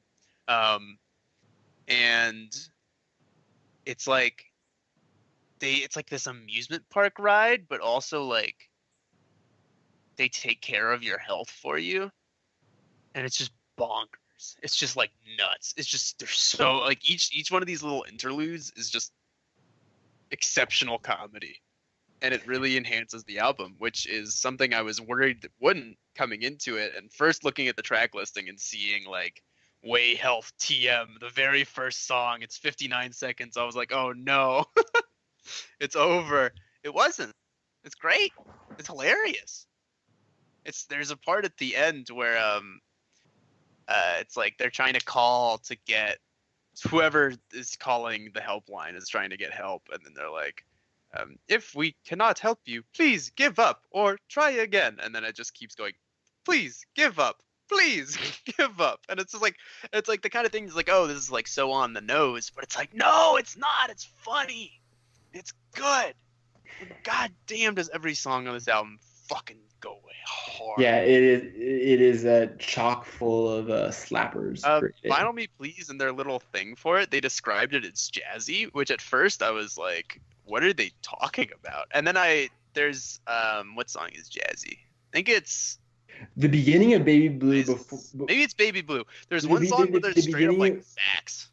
The beginning of Baby Blue, before it gets into the kind of house rhythms in the second half of it, is very like King Cruel kind of jazz pop stuff. And I think that's actually the word. And so it took me a while to come around to it, but I think that if I were to describe it as one, like if I were to have to condense it down to one genre, I wouldn't. It's not really a genre, but one like word, it would be jazzy. I mean, this is like, it's snazzy. It's got the pizzazz. It's like a Bob Fosse dance, you know. But then there are some Like, it songs really that gets are you like going. that are like fully synthetic and very like kind And her of. guitar playing is amazing. She's a great guitarist. Yeah, the production does really go like on Tears, like it goes all the way like to that kind of a it's like synthetic pop space. But then there's some songs that like In Your Head that are full like guitar rock. She's got a great voice. I recommended it in like a group chat that I'm in, and someone was saying it's like sometimes it sounds like a band and sometimes it's like a pop singer, and then sometimes it's like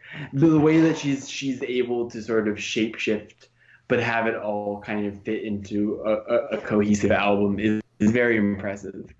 There are all artists these days that are sort of straddling the line between like a solo artist and like a band. King Cruel being a good example of that. And I think this album is very, very good at doing that. That is an excellent take, brother. And I support it wholeheartedly. There's one last thing I was going to say about this. Oh, yeah, she's a hell of a voice. True. I don't know, man. When she's like, hey, honey, you're too funny on Angels. That's it. That's it. I'm done. That's it. I'm done. I'm just done at that point. This is a I good take the album. needle off the record and just walk out. It's over. So All yes, right. this is one of my favorite albums of the year so far. Highly recommended, Mr. Matthew.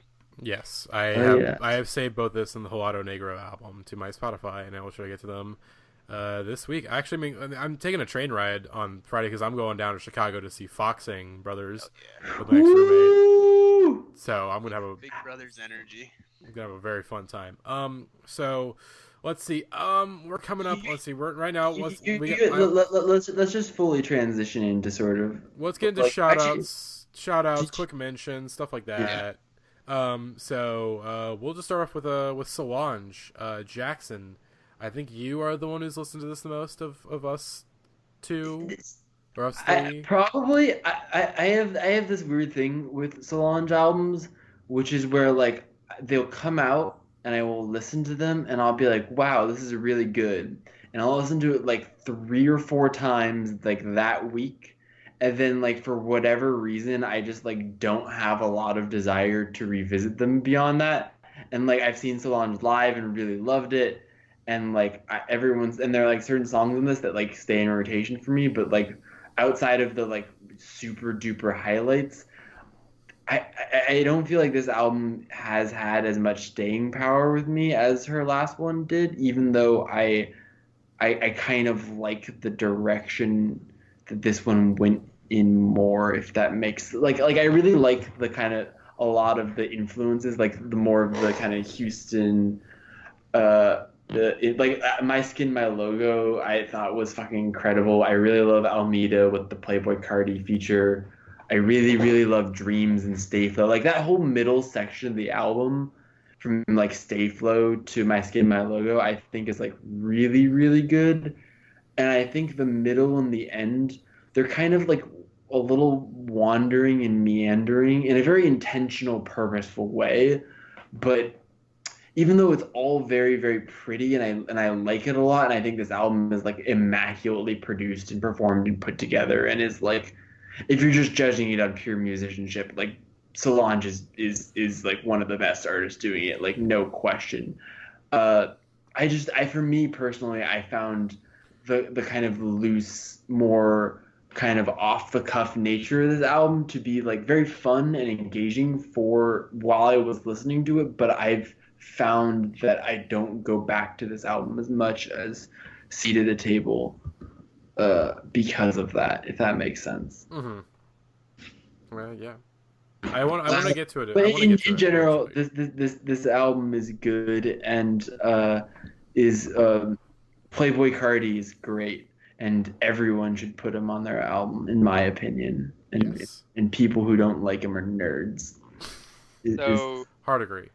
I haven't listened to this, and I have the worst reason, even worse than Helado Negro. And it goes back to Seat on the Table, seat at the table, seat on.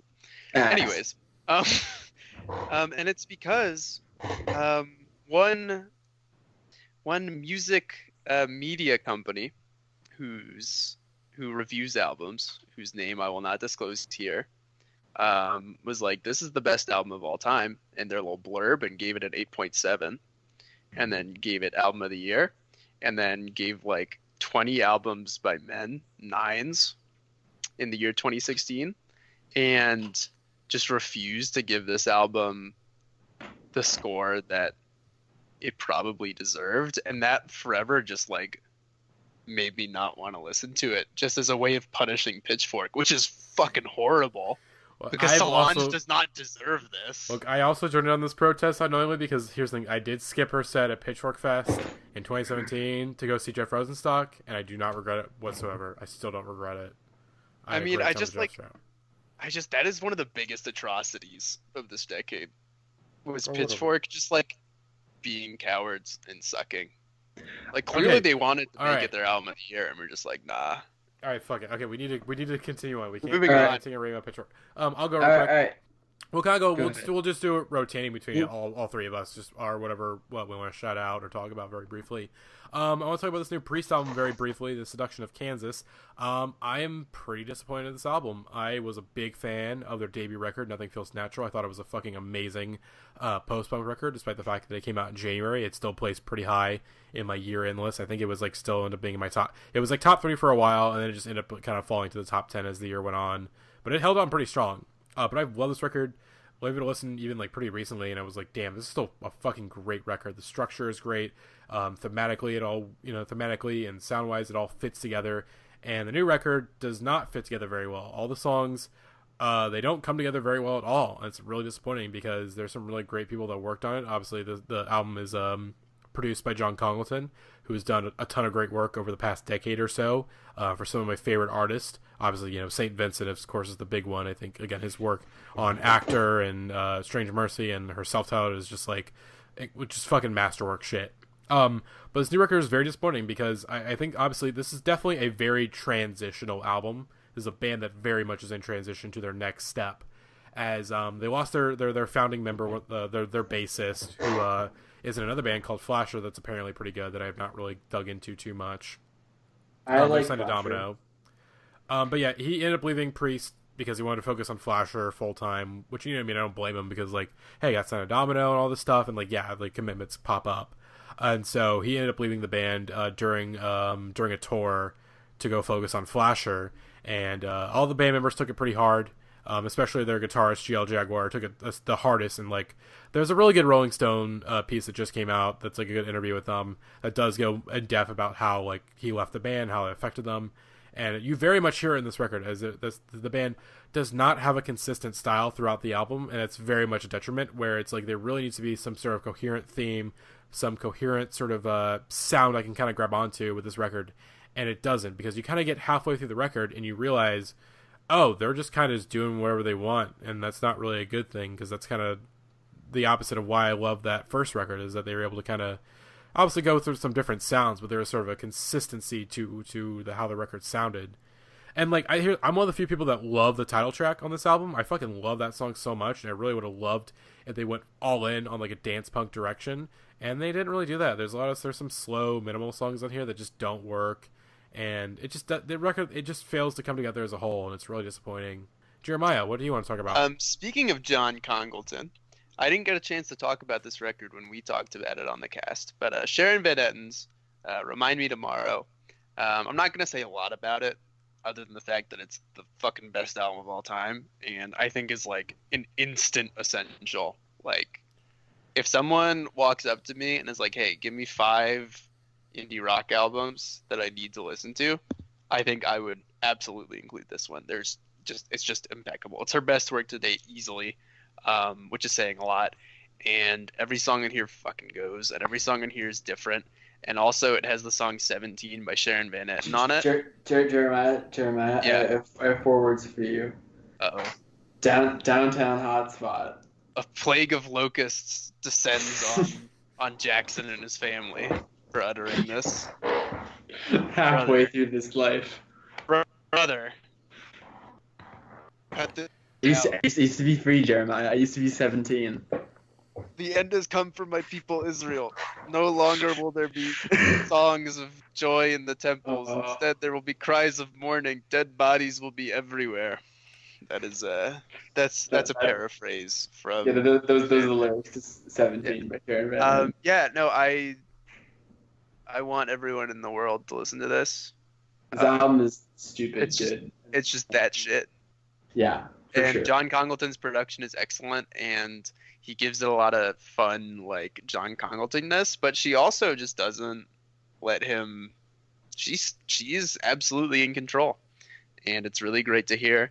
And and Hands, the 9th song of the album, is definitely about a couples workshop. I am like 100% that she and her husband went to a couples workshop, and that's what that song is about. The little intro to No One's Easy to Love is like the most John Congleton ever John Congleton, and I love it a lot. That little do. God, every song on here is just great. Every song is dramatically different. There are bangers. There are like slow burners, but the slow burners are also bangers, and the bangers are also slow burners. It's just like we gotta move on before I get sucked up. Yeah, Anyways, we have already talked about this album once, but you can also check out our other album if you haven't already. Go back a ways. Actually, don't have to go back that far because we've recorded a new podcast since then. It was probably the last episode or like the second one. Anyways, I'm gonna recommend something now.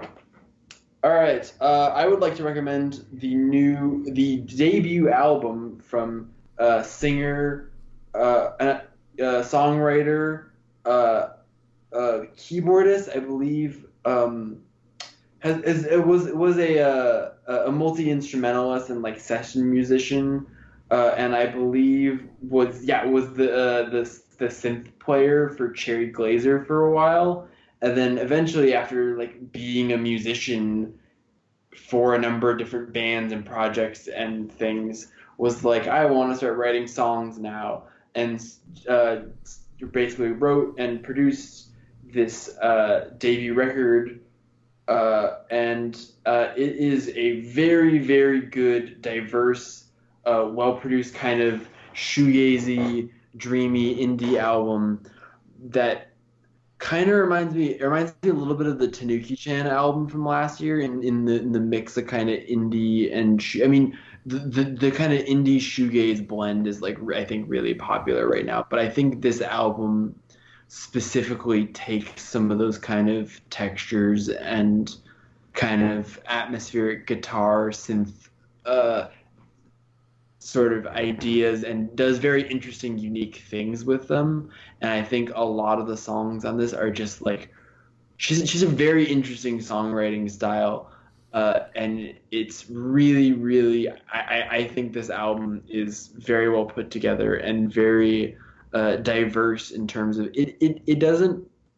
It's very cohesive, and I really like it, and I especially like how it like starts and how it ends. The last track on the album is this really cool, kind of cycling like drum beat over this like synthesizer and these different like repeating vocals that are just these two lines repeated over and over again, and it sort of builds out into the kind of nothingness toward the end of it. And basically repeating these two lines where she says, thought I was the only one, turns out I was everyone. And it's basically this, and there's this other lyric that's going to be so alone in the night. It's just like really, really creative. Like you can tell simultaneously that she's a super talented musician, and like this album is really well put together, but like it's really like clearly someone who's like getting to craft a creative vision of their own for the first time and like really taking full advantage of it to do some super cool and interesting things while also like very much satisfying my need for like some nice sad shoegazy indie shit. And this album is good, and I highly recommend it. You should check it out. That's the end of my spiel. All right. Very briefly, want to shout out, I guess, the new AV Terror album, Cows on Hourglass Pond. I've only listened to this like once or twice, and it's all right. I think there's a lot of hype for it on like the Anko subreddit. Among Anko fans, I'm just like, where is this energy for Eucalyptus? I thought Eucalyptus was a really good record, and I thought Down There was also a really good record. And I was like, I like it, but it's not as good as those records, So, And also, I cannot believe I forgot to mention, Jeremiah, have you listened to the new Stephen Malkmus record? Actually, no, I haven't. Oh, buddy. I know, which is it's pretty outrageous coming from me, but I've just been swamped listening to Sharon Manhattan and Weyes Blood and Niliüfer Yanya. Yeah, but this record and that, I mean, obviously, it's kind of, boilerplate. But then of course the Jeremiah, Jesus fucking Christ, okay. The Malcolmus record, it's not as weird as some of the singles would suggest to be.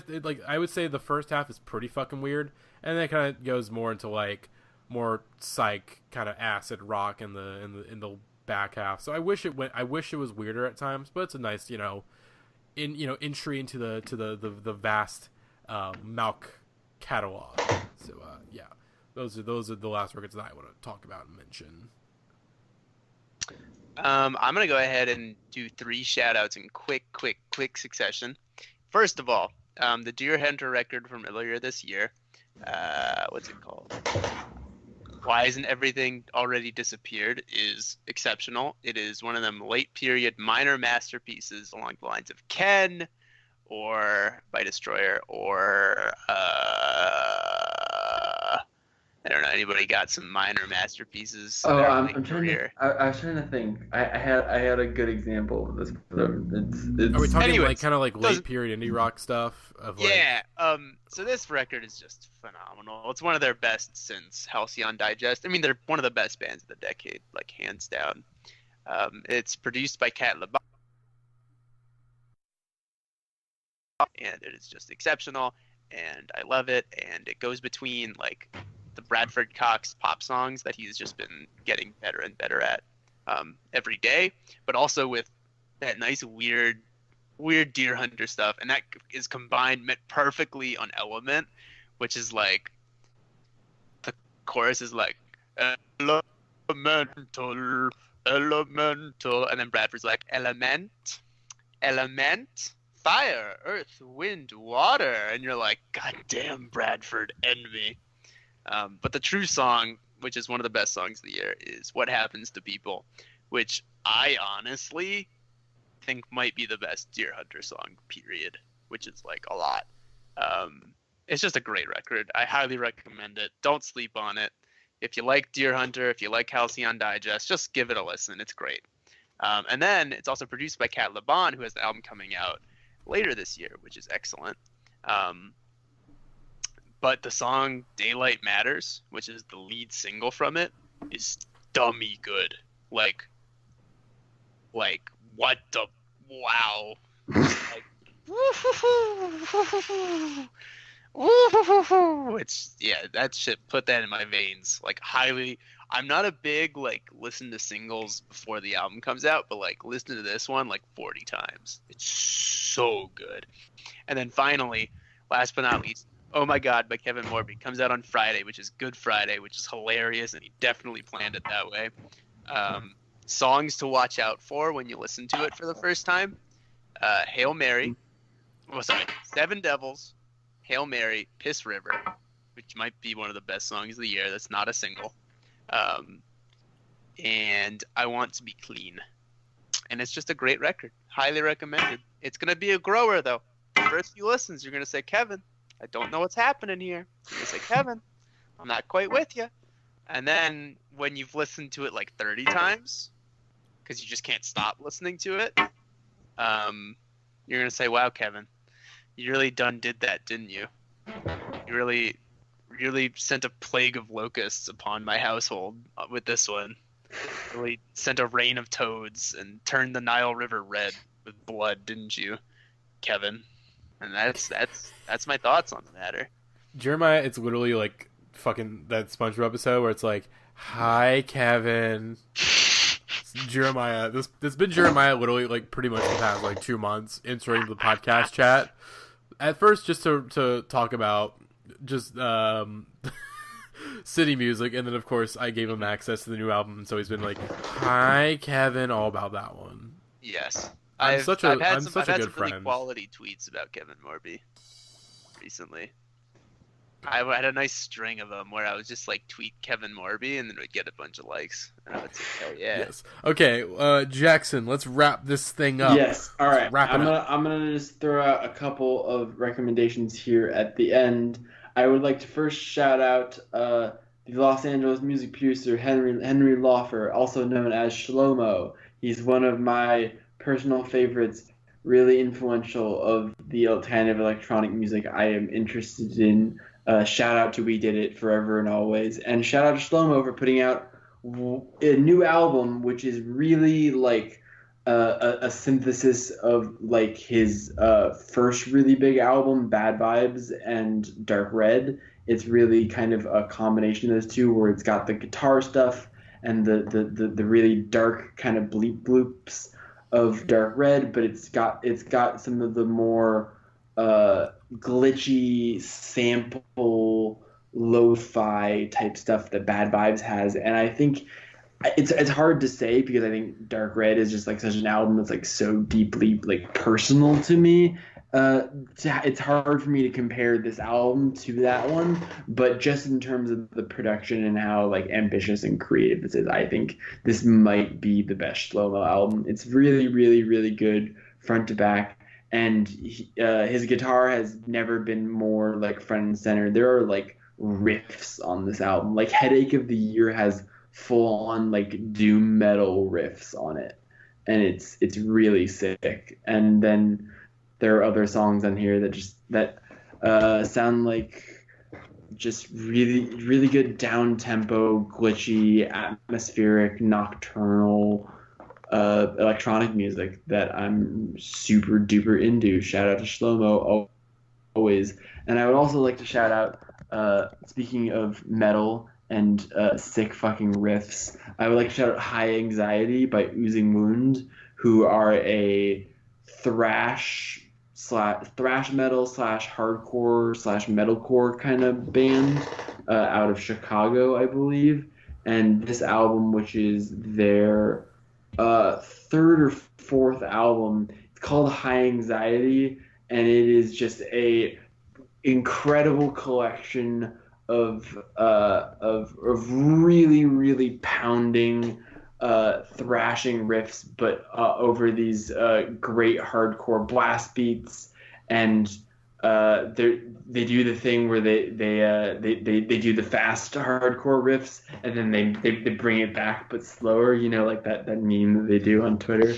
They do that in the very first song on the album, and it fucking the first song on the album is called Surrounded by Fucking Idiots, and it's one of my favorite songs of the year. And then the other song on this album that's like really like incredible all time is this 8-minute long song called Birth of a Flat Earther, that is like their version of Satan in the Wait, where it just like slowly builds and builds and on this slow riff until it's like just melting your fucking face off. This band is really, really good, and they're also very funny, and their music is like very appropriate for the times we live in. We just need more punk dudes to kind of stick their thumbs at like all the bullshit like that just is our lives day to day. And I think this album. There's also a really great lyric on Tween Shitbag where he's just like over these like thrash metal riffs, he's like screaming, he's like, "Oh man, I really love your band," and it's just like the funniest thing in the whole world. I really love this band. They have a good sense of humor and wit, and they also shred. So I would highly recommend Oozing Wound to any metalheads out there. Yeah, that's my last recommendation. Hell yeah. All right. Well, I think I had one last thing to say, but now I forgot what it was. Well, good, because I need to do the outro. Just as God intended, honestly. I'm going to do this outro now, so thankfully you forgot. But Uh-huh. you will, of course, probably remember what also, you think. wait, hold on. One thing. Oh, yeah. We didn't talk about it in this episode, because if we did, this episode would be 3 hours long. But Sun Kill Moon, I Also Want to Die in New Orleans, in store now. Go Best talk podcast of the year. Haven't talked about it on the podcast yet because you people are complaining. Oh, you guys only do 3 podcasts a year and 4 of them are about Mark Kozlovak. You know what? You'll take what you can get from us. We do this because it's a hobby. We do this because we like it. But you have to understand, we actually do it because we want a place on his next record. We want him to talk about us. I mean, that's more my life goal more than it's my podcast. But that's an entirely different matter. I love Mark Kozlovak. This new album is legit great, and I think one of the another pillar to add to the infinity gauntlet that is his late period career of albums. And I love this album and all of his work, and think he's a genius. You already know that. You've listened to this podcast if you're listening to this episode, probably. All right, then. All right, I've got great news, everyone. I remembered what I wanted to say. It's that Help is the best Beatles song. That's it. Okay, all right, That's cool. Awesome, great, wonderful. Really wonderful. It's great stuff. It's actually what's the one that's like look at all the Eleanor Rigby. That's my favorite. Eleanor song. Rigby's number 2. Anyways, okay. Thank you guys for joining us for this podcast. Very glad to be back and doing this. Hopefully, we can kind of get on a regular schedule. Yeah, thanks for having us. As finals are coming up, so hopefully once that's over, we can kind of get back on a regular schedule with the pods and whatnot. And if you want to keep up with us when we're not doing the pod, thank you. Oh yeah, hopefully you enjoyed. You can subscribe to us on YouTube, subscribe to us on Spotify, follow us on Apple Podcasts and whatever podcasting app you can find us on. Follow us on Twitter.com. Twitter.com at IndieheadsPod. You can follow all of us on Twitter. Links are in the description on the YouTube page. And then, we said them at the beginning of the episode, so just go back to the beginning. You fucking jackasses. Dummies. Subscribe to us on Patreon, and we will visit your house in real life and egg it. That's a special tier. Yeah. Pitch a certain amount a month to get that. That's our $2,000 a month tier. Is we will come egg your house. Again, we'll buy tickets and come egg. Okay. Anyways, hey, hopefully you guys enjoyed this podcast. We'll see you all whenever the next time we do this, and we love you. Goodbye. Take care.